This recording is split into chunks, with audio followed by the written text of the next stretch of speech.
الحمد لله نحمده ونستعينه ونستغفره ونؤمن به ونتوكل عليه ونعوذ بالله من شرور أنفسنا ومن سيئات أعمالنا من يهده الله فلا مضل له ومن يضلله فلا هادي له ونشهد أن لا إله إلا الله وحده لا شريك له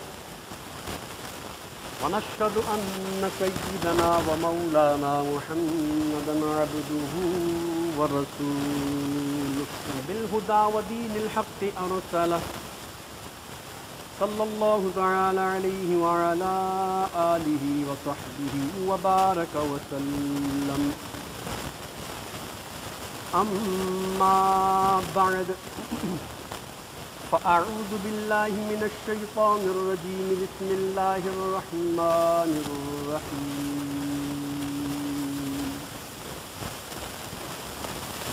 فقد قال الله تبارك وتعالى في القرآن المجيد والفرقان الحميد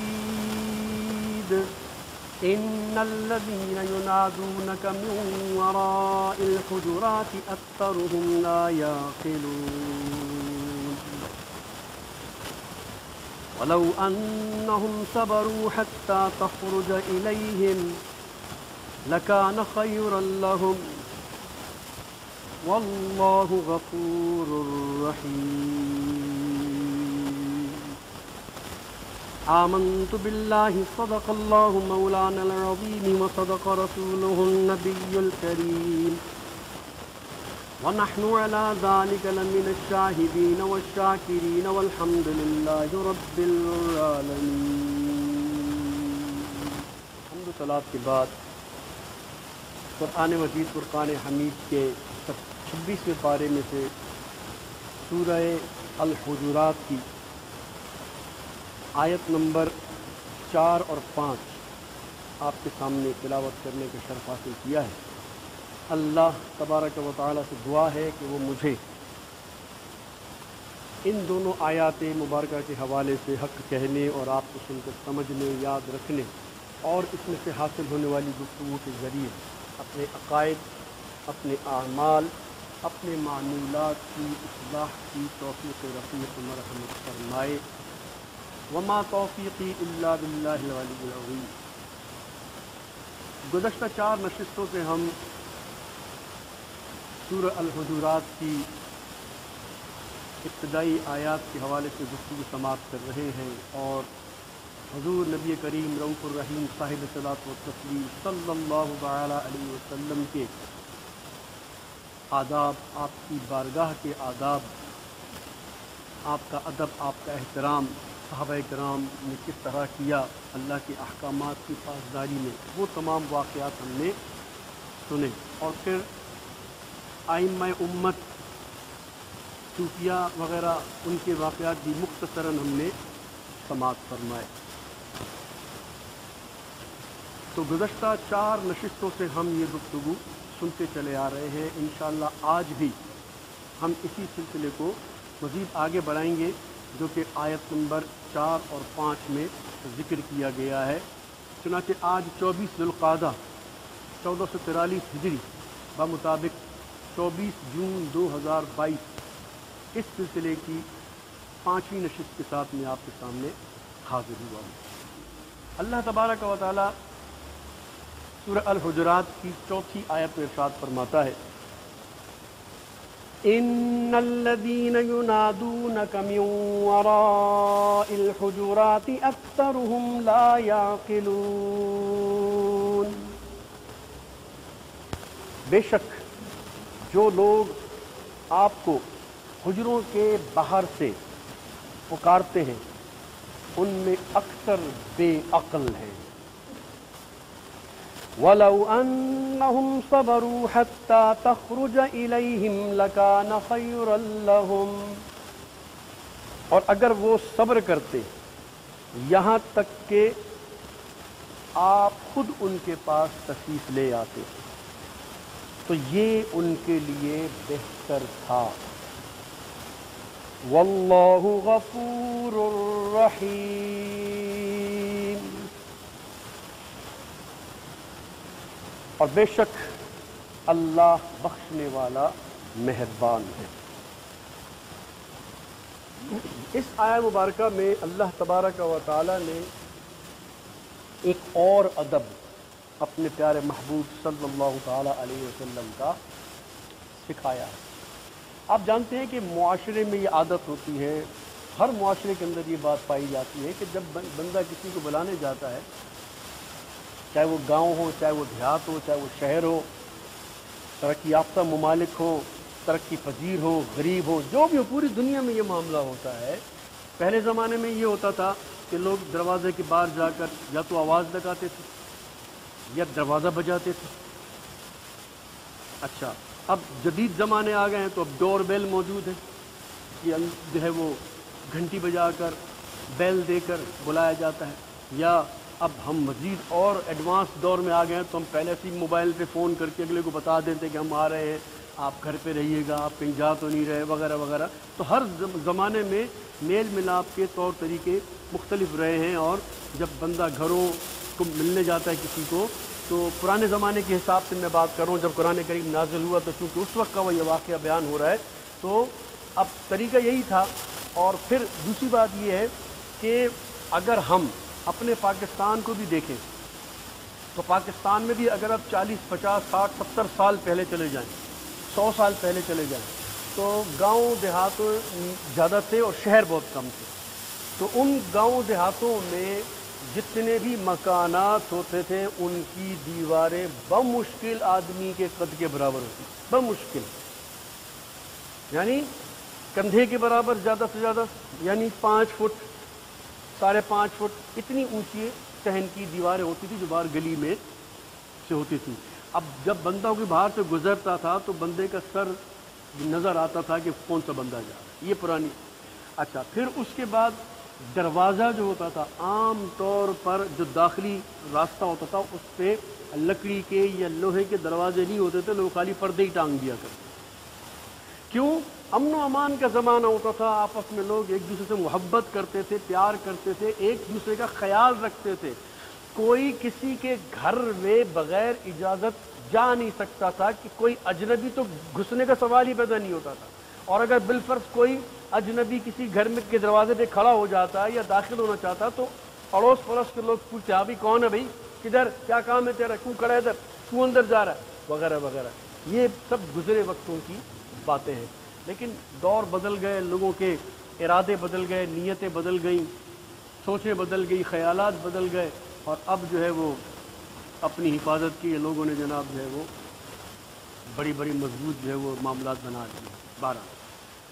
تو اب اسی پرانے طریقے کے مطابق دروازے کے باہر آ کر کھڑے ہو کر آواز دیتے تھے لوگ، فلانے خان، او فلانے خان، فلانے خان، تو وہ اندر سے جواب، ہاں ہاں بھائی آ رہا ہوں آ رہا ہوں آ رہا ہوں، یہ کہہ کر پھر وہ دروازے کے باہر آ جاتا اور ملاقات۔ تو اب یہی دستور تھا۔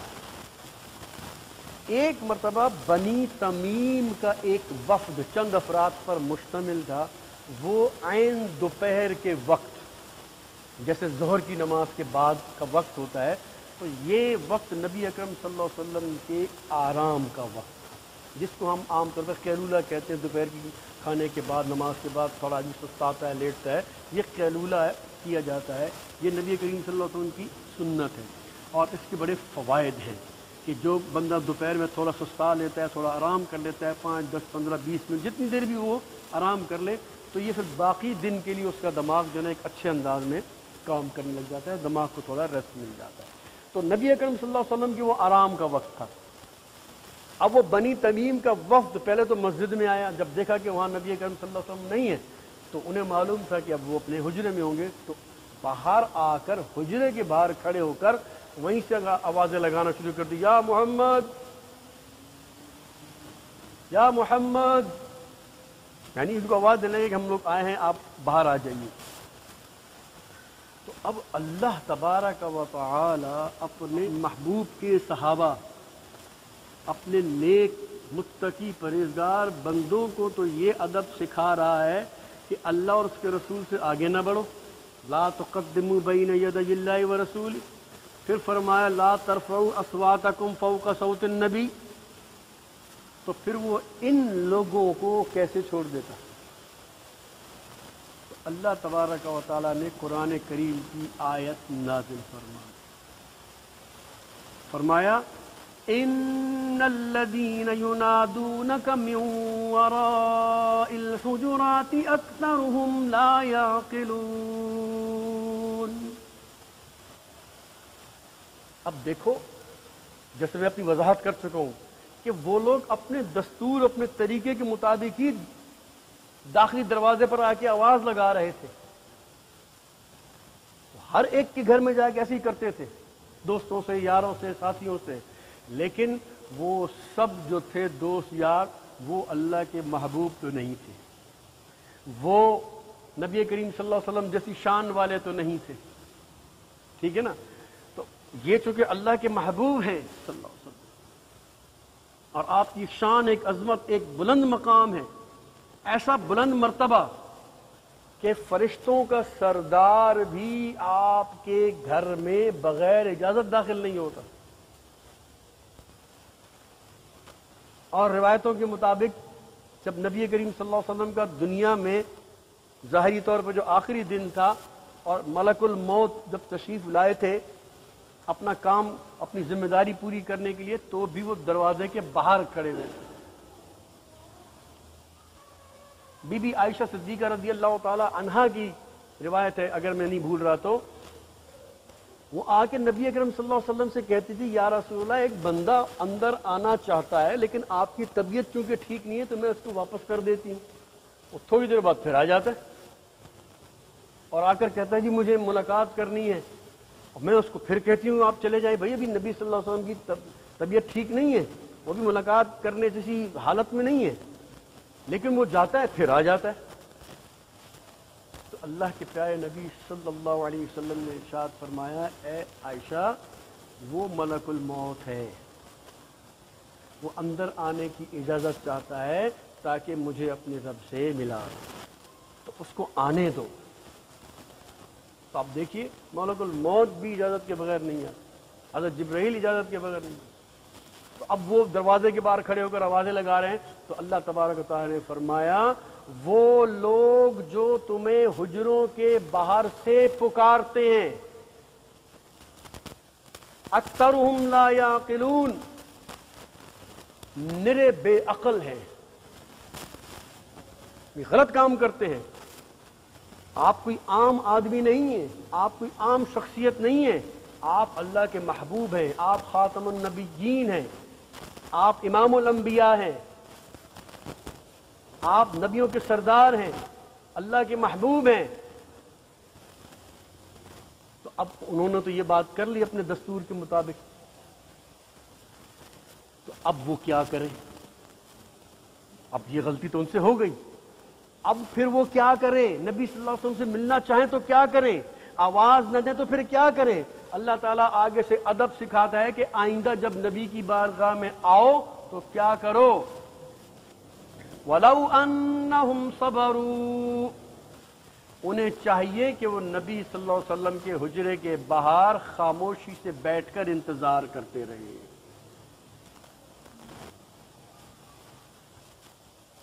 خاموشی سے بیٹھ کر انتظار کرتے رہے، حَتَّى تَخْرُجَ إِلَيْهِمْ، یہاں تک کہ میرا نبی صلی اللہ علیہ وسلم خود گھر سے باہر نکلے، حجرے سے باہر نکلے، تب وہ اپنی عرض معروض کرے، جو ان کا مسئلہ ہو وہ نبی صلی اللہ علیہ وسلم کو بتائیں، خبردار کوئی آوازیں دے کر میں نبی صلی اللہ علیہ وسلم کے آرام میں خلل پیدا نہ کرے۔ لَكَانَ خَيْرًا لَهُمْ، اور یہ صبر کرنا، انتظار کرنا ان کے لیے بہتر ہے۔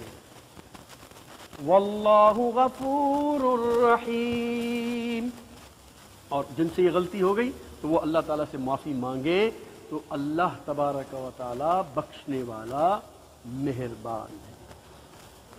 تو اب آپ دیکھیے سورہ الحجرات کے اندر پہلی 5 آیتوں کے اندر اللہ تبارک و تعالیٰ نے اپنے پیارے محبوب صلی اللہ تعالی علیہ وسلم کے بارگاہ کے آداب سکھائے، نبی صلی اللہ علیہ وسلم کی عظمت و شان کو بتایا. تو بنی تمیم کا وہ وفد جو جس نے یہ کیا، اس نے پھر آگے اللہ تعالیٰ کی بارگاہ میں معافی مانگی، نبی صلی اللہ علیہ وسلم کی بارگاہ میں معافی مانگی، توبہ کی، اور اس کے بعد دوبارہ وہ کبھی اس طریقے سے آواز نہیں دیتے تھے. اور جن جن تک یہ آیت پہنچا دی گئی، بتا دی گئی، تو وہ بھی پھر ایسے ٹائم میں وہ آتے ہی نہیں تھے کہ جس ٹائم پہ نبی صلی اللہ علیہ وسلم آرام فرما ہو، بلکہ وہ اسی ٹائم پر آتے تھے. وہ نبی صلی اللہ علیہ وسلم کے معمولات کو انہوں نے نوٹ کر لیا تھا کہ نماز کے لیے نکلتے ہیں، اب فجر کے لیے نکلیں گے، ظہر کے لیے نکلیں گے، عصر کے لیے نکلیں گے، مغرب کے لیے نکلیں گے، عشاء کے لیے نکلیں گے، تبلیغ کے لیے فلانے وقت نکلیں گے. تو اب یہ کچھ ایسے اوقات ہیں نا جس میں انسان گھر سے باہر آتا ہے، تو وہ صحابہ کرام اور ملنے والے پھر ان اوقات میں آ جاتے یا پھر آپ کے پیچھے نماز ادا کر لیتے. اس طرح پھر ان کے سارے اپنے معاملات کو وہ حل کر دیا. تو یہ اللہ تبارک و تعالیٰ نے ان 5 آیتوں میں سورہ الحجرات 26ویں پارے کی پہلی 5 آیتوں کے اندر اللہ تعالیٰ نے اپنے پیارے محبوب صلی اللہ علیہ وسلم کے آداب سکھائے. پہلے فرمایا کہ نبی صلی اللہ علیہ وسلم سے پہلے کوئی کام نہ کرو، جب تک میرا نبی نہ کر لے تم کام مت کرو، بھلے وہ میری عبادت ہی کیوں نہ ہو، جب تک میرا نبی نہیں کرے گا تم نہیں کرو. پھر فرمایا اپنی آوازوں کو نبی صلی اللہ علیہ وسلم کی آواز پر اونچا نہ کرو کہ وہ بول رہے ہیں اور تم اونچی آواز میں بات کرو، نبی دھیمی آواز میں بات کر رہے ہیں اور تم اونچی آواز میں بات کر کے یہ بے ادبی ہرگز مت کرو. پھر اسی میں دوسرا حکم فرمایا کہ جب وہ خاموش بھی بیٹھے ہوں اور تم آپس میں بات کر رہے ہو تب بھی تم اتنی اونچی آواز میں بات نہ کرو کہ نبی صلی اللہ علیہ وسلم کی بے ادبی ہو جائے. پھر اس میں جنہوں نے اپنی آوازیں نیچی کی ان کے لیے انعام اور اکرام کا بھی اللہ تعالیٰ نے ساتھ فرمایا. اور پھر اس کے بعد یہ ادب سکھایا کہ حجروں کے باہر سے ہرگز نہ پکارا جائے. یہ لوگ نادان، بے عقل، ناسمجھ لوگ جو ایسا کرتے ہیں، انہیں چاہیے کہ وہ صبر کریں یہاں تک کہ رسول صلی اللہ علیہ وسلم خود اپنے حجرے سے باہر تشریف لے آئیں. یہ ان کے لیے بہتر ہے. اب جتنی بھی اہل سنت و جماعت کی تفسیریں ہیں، اور یہ تفسیریں اگر آپ حضرت ابن عباس رضی اللہ عنہ تک چلے جائیں، یعنی 1400 سال کی تفسیروں کے اندر یہ باتیں لکھی ہوئی ہیں. وہ کیا ہیں؟ وہ فرماتے ہیں کہ اس آیت سے اشارتاً معلوم ہوتا ہے کہ جب اللہ تعالی کے بارگاہ کے مقرب بندوں یا باعمل علماء کی خدمت میں حاضر ہوں تو ان کے آستانے، ان کے گھر، ان کے آرام گاہ جا کر، ان کے حجروں کے پاس جا کر جلد بازی کا مظاہرہ ہرگز نہیں کرنا چاہیے. جس سے علم دین سیکھتے ہیں، استاد ہے، اس کا قاری ہے، حافظ صاحب ہے، جس سے وہ قرآن سیکھتا ہے، دین سیکھتا ہے، اگر کبھی اس کے گھر جانا پڑ جائے ملاقات کرنے، کسی عالم سے مسئلہ پوچھنے جانا، اس کے گھر جانا پڑ جائے، تو یہ آیت بتا رہی ہے کہ ہرگز ان کے گھر پہ جا کر شور شرابہ کر کے، بیل بجا کر، آوازیں دے کر نہ بلایا کرو. اس میں اللہ تبارک و تعالیٰ نے اشارہ فرمایا ہے. جب تک وہ استاد خود اپنی کسی طبعی ضرورت سے باہر نکلے، جیسے نماز کے لیے نکلے یا اور کسی کام کے لیے نکلے یا اپنے مدرسے جانے کے لیے نکلے وغیرہ کسی، تب ان سے استفادہ کیا جائے. اب اس بات کی تصدیق اور تائید کے لیے میں آپ کے سامنے ایک روایت پیش کرتا ہوں. چنانچہ حضرت عبداللہ ابن عباس رضی اللہ تعالیٰ، جو کہ ہمارے نبی اکرم صلی اللہ علیہ وسلم کے چچا زاد بھائی ہیں، حضرت عباس کے بیٹے، ٹھیک ہے نا. حضرت ابی بن کعب رضی اللہ تعالیٰ عنہ، یہ نبی کریم صلی اللہ علیہ وسلم کے زمانے کے سب سے بہترین قاری تھے. حافظ بھی تھے قرآن کے اور قاری بھی تھے. نبی اکرم صلی اللہ علیہ وسلم ان سے قرآن سنا کرتے تھے، اپنا قرآن ان کو سنایا کرتے تھے. یہ اتنے مرتبے والے صحابی. اچھا، پھر حضرت ابو بکر صدیق رضی اللہ تعالیٰ عنہ، حضرت عمر فاروق رضی اللہ تعالیٰ عنہ جب قرآن کریم جمع کرنا شروع کیا جنگ یمامہ کے بعد، تو حضرت ابی بن کعب ہی سے کہہ کر قرآن کریم کو جمع کروایا، کیونکہ آپ سب سے پکے حافظ قرآن تھے. اور بہترین قرات کے ساتھ قرآن پڑھتے تھے. تو حضرت عبداللہ ابن عباس ان کے پاس قرآن سیکھنے کے لیے آتے تھے، لب و لہجہ اور اس کے مسائل جاننے کے لیے آتے تھے حضرت عبداللہ ابن عباس. تو اب یہ کیا کرتے تھے، یہ آ کر ان کے دروازے کے باہر بیٹھ جاتے تھے، گھر کے باہر بیٹھ جاتے تھے. اب حضرت ابی بن کعب 1 گھنٹے بعد، 2 گھنٹے بعد، 3 گھنٹے بعد نکلتے تو دیکھتے کہ وہ ابن عباس بیٹھے ہوئے. ان کو برا لگتا کہ یار یہ کیوں آ کے اس طرح انتظار کرتے ہیں، مجھے آواز دے دینی چاہیے ان کو، میں آ جایا کروں گا. 1 دفعہ ہوا، 2 مرتبہ ہوا، 3 مرتبہ، یعنی جب بھی وہ آتے آ کر بیٹھ جاتے، کبھی دستک نہیں دیتے، کبھی آواز نہیں دیتے تھے. 1 مرتبہ ابی بن کعب نے کہہ ہی دیا، ارے حضرت آپ کیوں زحمت کرتے ہیں، مجھے آواز دے دیا کریں، مجھے آواز دے دیا کریں، میں باہر آ جایا کروں گا، اور جو پھر ہماری جو محفل ہوتی ہے وہ محفل کیا کریں گے، بیٹھ کے پڑھا کریں گے، جو بھی کریں گے، آپ اس طرح انتظار نہ کیا کیجئے. تو اس پر آگے سے عبداللہ ابن عباس کیا فرماتے ہیں وہ سنیے غور سے. آپ نے فرمایا عالم اپنی قوم میں اس طرح ہوتا ہے جس طرح نبی اپنی امت میں ہوتا ہے. یہ حضرت عبداللہ ابن عباس فرماتے ہیں، یعنی عالم نبی کے علم کا وارث ہوتا ہے. اور اللہ تعالیٰ نے اپنے نبی کریم صلی اللہ علیہ وسلم کے بارے میں ارشاد فرمایا ہے وَلَوْ أَنَّهُمْ صَبَرُوا حَتَّى تَخْرُجَ إِلَيْهِمْ لَكَانَ خَيْرًا لَهُمْ، کہ جو ان سے ملنا چاہتا ہے، جو ان سے استفادہ کرنا چاہتا ہے، جو ان سے علم حاصل کرنا چاہتا ہے، کچھ پوچھنا چاہتا ہے، کوئی علمی بات کرنا چاہتا ہے، تو اللہ تعالیٰ نے اپنے نبی کے بارے میں فرمایا کہ ان کا باہر انتظار کیا جائے، آوازیں نہ دی جائیں. تو عالم چونکہ نبی کا وارث ہوتا ہے، تو جو ادب اللہ نے اپنے نبی کے لیے رکھا ہے وہی ادب اس کے وارث کے لیے بھی رکھا ہے.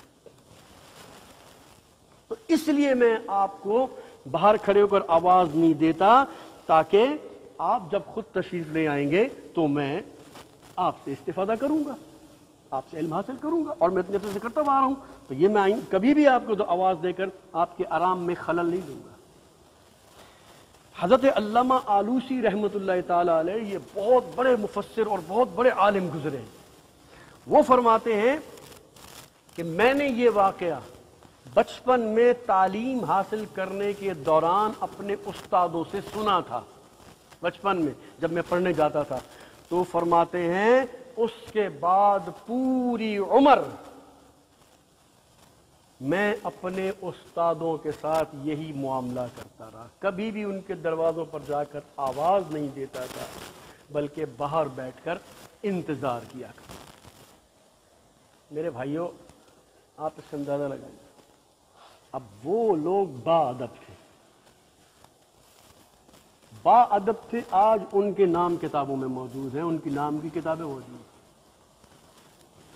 ہمارے معاشرے کی سب سے بڑی خرابی یہ کہ ہمارے اس معاشرے کو اس انگریز مردود نے، جب یہ 1600 میں یہاں پر آیا تھا، اس نے آ کے تمام تعلیمی دینی نظام اور اسکول کا نظام بالکل الگ الگ کر دیا تھا. اور وہاں سے لے کر جب تک یہ ہندوستان میں رہے، انہوں نے علماء کے لیے لوگوں کے دلوں میں بے ادبی اور احترام جو ہوتا ہے وہ نکال دیا. اپنے فلموں کے ذریعے، اپنے ڈراموں کے ذریعے، اپنے کتابوں کے ذریعے، اپنے افسانوں کے ذریعے، اپنے طرز عمل کے ذریعے، کیونکہ وہ جانتے تھے کہ عام مسلمان ہمارا مقابلہ کر نہیں سکتا. اگر کوئی ہمارا مقابلہ کر سکتا ہے وہ عالم دین کر سکتا ہے. آپ جانتے ہوں گے، اگر جو بھی ہندوستان کی تاریخ جانتا ہے، کہ ہندوستان پاکستان جب ایک تھا تو جتنے بھی بڑے بڑے علماء تھے، علماء ہی ہندوستان میں رہتے ہوئے انگریز حکومت کے خلاف جہاد کے فتوے دیا کرتے. کتنے ہی علماء کو ان بدبختوں نے پھانسیاں دے کر شہید کیا تھا، کیونکہ وہ جانتے تھے کہ مسلمان ایسی قوم ہے، اس کے عالم کبھی کسی کے آگے نہیں جھکتے، اس لیے کہ ان کے دلوں میں محمد صلی اللہ علیہ وسلم کی محبت ہوتی ہے. اور جن کے دلوں میں محمد کی محبت ہوتی ہے وہ کسی باطل کے آگے نہیں جھکتے، ٹکرا جاتے ہیں، جھکتے نہیں ہیں، وہ سر کٹا دیتے ہیں، جھکاتے نہیں ہیں. تو انہوں نے سب سے پہلے تو ان تمام علماء کو پھانسیاں چڑھا کر مار دیا، شہید کر دیا. اور اس کے بعد وہ جانتے تھے کہ اگر یہی چیز آگے چلتی رہی تو ہمارے لیے ہندوستان پہ قبضہ برقرار رکھنا ممکن نہیں ہوگا، مشکل ہوگا، تو انہوں نے تعلیم پہ سب سے پہلے توجہ دی۔ پہلے ساری تعلیم ایک مدرسے میں ہوتی تھی، پھر انہوں نے الگ کر دیا، پھر انگلش میڈیم، تو پھر درس نظامی الگ کر دی، تو پھر دین الگ کر دیا، تو کتاب الگ کر دی، تو پھر جناب نماز الگ کر دی، سب کچھ کر دی۔ آج دیکھو آج مولوی ایک عالم کی قدر و منزلت معاشرے میں کیا رکھی ہے انہوں نے، آپ کے سامنے۔ آج کوئی بچہ اپنے کلاس ٹیچر کو اوے استاد نہیں بولتا ہوگا، لیکن مسجد کے امام کو بولتے ہوں گے اوے مولوی۔ تمہارے معاشرے کی بات کر رہا ہوں کہ نہیں کر رہا ہوں؟ اوے مولوی کس کو بولتے ہیں؟ او مولوی جو اس کی نماز کا محافظ ہے، جو اس کو رب سے ملا رہا ہوتا ہے۔ صحیح کہہ رہا ہوں غلط کہہ رہا ہوں؟ تمہارے معاشرے کی تصویر تمہیں دکھا رہا ہوں۔ جس کا جی چاہتا ہے کسی امام یا جناب عالم کے دروازے جا کے در در در در، وہ نہیں دیکھتا کہ صبح کا وقت ہے، دوپہر کا وقت ہے، رات کا وقت ہے، شام کا وقت ہے، وہ در در در در آؤ کیوں جی اعلان کرانا ہے؟ ارے بھائی صبح کے 7 بج رہے ہیں، اعلان کرانا ہے، اور نہیں کرو تو ایک فتنہ۔ یہ سارے فتنے میں دیکھ چکا ہوں، 18-19 سال اس مسجد میں رہا ہوں، میں سارے فتنے دیکھ چکا ہوں۔ یعنی لوگ سمجھتے ہیں اب عالم کی یا مولوی کی یا امام کی عزت کیا رہے گی، سب کو پتا ہے۔ شادی جب ہو رہی ہوتی ہے مثال کے طور پہ، سارے معاملات ہفتہ 15 دن، مہینہ پہلے ہوتے ہیں۔ شادی حال آپ کو معلوم میں کتنے پہلے بک ہوتا ہے؟ کوئی ہے آپ میں سے تجربے کار جس نے شادی حال بک کیا ہو؟ بولو کوئی ہے؟ کوئی تو ہوگا۔ کسی نے شادی نہیں کی؟ 6 مہینے، 3 مہینے، 2 مہینے پہلے بک ہوتا ہے شادی حال، ٹھیک ہے؟ اور نکاح پڑھانے کے لیے امام کی مسجد پاس کب آتے ہیں؟ امام صاحب السلام علیکم جی نکاح پڑھانا ہے، ہاں ٹھیک ہے، کب؟ ابھی چل رہے ہیں۔ اور بھائی اللہ کے بندے، میرے اپنے بھی تو کام ہے، میں تیرے ایک نکاح کے لیے بیٹھا ہوا ہوں۔ کتنی مرتبہ مجھے یہ ہوا یہاں پر، میں اپنے کسی کام سے نکل کے موٹر سائیکل بیٹھ کے سٹارٹ کر رہا ہوں، بندہ آیا السلام علیکم جی وعلیکم جی فرمائیے، کوئی مسئلہ پوچھنا؟ نہیں جی نکاح پڑھانا۔ اچھا کب پڑھانا ہے؟ ابھی پڑھانا ہے۔ چلیے کیوں بھائی میں اپنا کام چھوڑ دوں تیرے نکاح کے پیچھے؟ اچھا اسی طریقے سے فوتگی ہوتی ہے، جب فوتگی میں کیا ہوتا ہے؟ اور پنجاب میں تو، سندھ میں تو، بلوچستان میں تو جناب KPK میں کدھر کدھر رشتہ داروں کو خبر کر دی جاتی ہے، اور امام کو کب بتایا جاتا ہے؟ جب جنازہ مسجد کے دروازے پہ کھڑا ہوتا ہے، جناب جنازہ پڑھانا ہے۔ جیسے اس کی کوئی پرسنل لائف ہی نہیں ہے، اس کا اور کوئی کام ہی نہیں ہے، وہ صرف تمہارے جنازے اور نکاح پڑھانے کے لیے، اور اس کا کوئی کام ہی نہیں ہے۔ یہ اس کی عزت ہے۔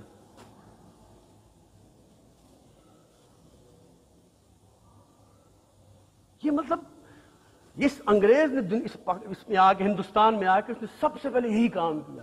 داڑھیوں کا مذاق اڑوایا اس نے، داڑھی والوں کے یہ کیسے کیسے اس نے جناب لطیفے بنوائے، کیسے کیسے جناب وہ واقعات بنوائے، کیا کیا چیزیں، کہاوتیں اور محاورے اور پتہ نہیں کیا کیا چیزیں داڑھی والوں مولویوں کے لیے خلاف بنوایا انہوں نے۔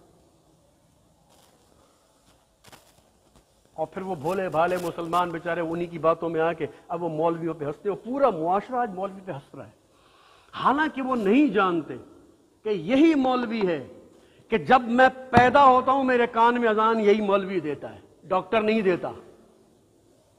وہ جانتا ہے کہ جب میں رشتہ ازدواج میں منسلک ہوتا ہوں یہی مولوی ہی میرے اس معاملے کو حلال کرتا ہے نکاح کے ذریعے۔ وہ جانتا ہے کہ جب میں مروں گا تو یہی کھڑے ہو کر میرا جنازہ پڑھ رہا ہوگا، اور قبر میں دفن کرنے کے بعد اذان اور فاتحہ بھی یہی پڑھ رہا ہوگا، اور 3 دن بعد جب میرے گھر والے میرے لیے کچھ کریں گے تو اسی کو بلائیں گے فاتحہ پڑھنے کے لیے، 40 دن کے بعد میرے لیے کچھ کریں گے تو اسی مولوی کو بلائیں گے۔ کیوں؟ بہن بھائی، ماں باپ، چچا پھپھا ماموں، کوئی بھی ایک فاتحہ پڑھنے جیسا بھی نہیں ہوتا۔ بولو اگر میں اس معاشرے کی عکاسی نہیں کر رہا تو مجھے بولو، ایسا ہوتا ہے کہ نہیں ہوتا؟ کوئی فاتحہ پڑھنے جیسا نہیں ہے، جنازہ پڑھنے جیسا نہیں ہے یار۔ اور اوے مولوی، او حلوہ پوڑی، اور پتہ نہیں کیا کیا باتیں کر کے اس کی توہین کر رہے ہوتے ہیں جس کو اپنے اور رب کے درمیان واسطہ بنایا ہوا ہوتا ہے انہوں نے، جس کے ذریعے وہ اپنے رب سے ملنا چاہتے ہیں، اس کو مذاق بنایا ہوا ہوتا ہے۔ تو یہ معاشرے کو سمجھنا چاہیے. قرآن کی یہ آیت بتاتی ہے, حضرت عبداللہ ابن عباس کا قول یہ بتا رہا ہے کہ وہ اپنے استاد, اپنے عالم کو کے بارے میں کیا کہتے ہیں کہ عالم نبی کے علم کا وارث ہوتا ہے. تو جو ادب اللہ نے اپنے نبی کے لیے بیان کیا ہے وہی ادب اس نے اس کے وارث کے لیے بیان کیا ہے, کہ جس طرح تم نبی کا ادب کرتے ہو اسی طرح اس عالم کا ادب کرو. یہ نہ صرف عبداللہ ابن عباس کا قول ہے, خود نبی پاک صلی اللہ علیہ وسلم کی حدیث ہے کہ ایک عالم اپنی قوم میں ایسے ہوتا ہے جیسے نبی اپنی امت میں ہوتا ہے. یہاں عالم کی اور مولوی کی جو حالت کی جاتی ہے وہ ڈھکی چھپی کسی سے نہیں ہے. تو یہ سب کچھ کر کے, یہ جو ہو رہا ہے یہ سب کچھ کر کے جانا کدھر ہے بندے نے؟ کہاں جانا ہے بتاؤ؟ اسی رب کے پاس جانا ہے جس نے یہ آیتیں نازل کی ہیں, جس نے صحابہ کے ذریعے یہ بات پہنچائی, جس نے علماء کے ذریعے یہ بات پہنچائی, اسی کے پاس جانا ہے. اور پھر وہ آگے سے اگر پوچھے اللہ تعالی کہ جو بندہ تمہیں 5 وقت میرے لیے آذان دے کر بلاتا تھا, تمہارا اتنا بڑا محسن تھا, تم اس کے لیے تمہارے دل میں کیا عزت تھی؟ جو 5 وقت مصلی پہ کھڑا ہو کر تمہارا میرا رابطہ کرواتا تھا, اس کے لیے تمہارے دل میں کیا محبت تھی؟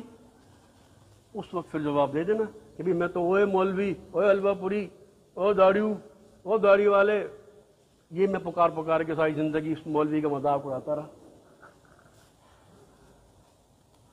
دیکھ لو, تو قرآن کریم ادب سکھاتا ہے.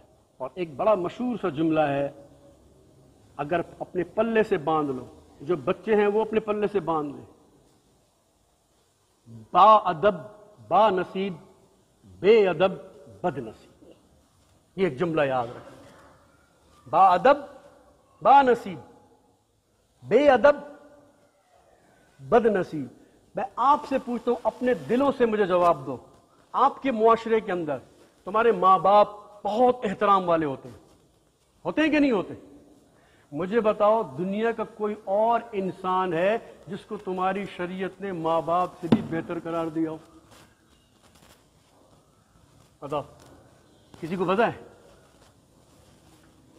نہیں پتا نا, اسی لیے ہم بیچارے بھٹکتے رہتے ہیں. جو تمہارا استاد ہوتا ہے نا, استاد جو تمہیں دین سکھاتے ہیں, وہ تمہارے باپ سے بھی زیادہ, ماں سے بھی زیادہ افضل ہوتا ہے تم سے. کیوں؟ تمہارے ماں باپ نے تمہیں پیدا کر کے دنیا میں پہنچا دیا, تمہیں پال پوس کر, کپڑے وپڑے سلا کر, کھانا پلا کر, تمہیں بس ایک تمہاری ایک باڈی کو وہ بنا رہا ہوتا ہے. لیکن تمہاری اخلاقی تربیت کون کر رہا ہوتا ہے؟ یہ جتنی باتیں آج میں پچھلے 5ویں نشست ہے میری, رسول اللہ صلی اللہ علیہ وسلم کے حوالے سے آداب بتا رہا ہوں. میں جتنے بیٹھے ہیں ہاتھ کھڑا کر کے مجھے بتائے کس کے باپ نے اس کی چیزیں سکھائی ہیں؟